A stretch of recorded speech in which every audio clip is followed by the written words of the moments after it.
পুরো নাম দীপালি আক্তার তানিয়া। অভিনয়ের পোকাটা সেই শৈশব থেকেই মাথায় যে ঢুকেছিল আর বের হয়নি। মুন্সিগঞ্জের এই মেয়ের শুরুটা মঞ্চনাটক দিয়ে, এরপর টিভি নাটকে নিয়মিত অভিনয়। তার অভিনীত প্রথম টিভি নাটক রমিজের আয়না, এরপর পাটিগণিত, দেয়াল আলমারি, কাননে কুসুমকুলি, বাইসাইকেল, সাতকাহন সহ বেশ কিছু নাটকে অভিনয় করেছেন তিনি।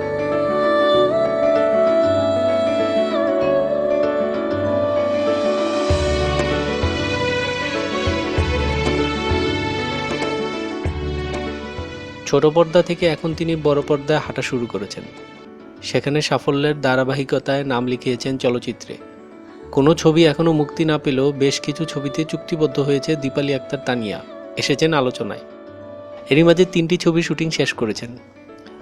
ব্যস্ত আছেন মনিরুল ইসলাম সোহেলের বাজে ছেলে এবং ইস্পাহানি আরিফ জাহান চৌধুরীর মিশন মাদ্রিদ ছবির কাজ নিয়ে।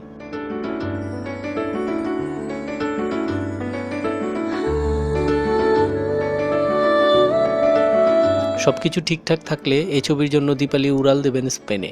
ছবির গল্পকে প্রাধান্য দিয়ে কাজ করে যেতে চান এই চিত্রনায়িকা। একসময় নাটকে অভিনয় করলেও এখন তিনি বিরতি দিয়েছেন। আবারও ছোট পর্দায় ফিরবেন কিনা এমন প্রশ্নের উত্তরে জানালেন, এখন চলচ্চিত্রের দিকেই মনোযোগ দিতে চাই।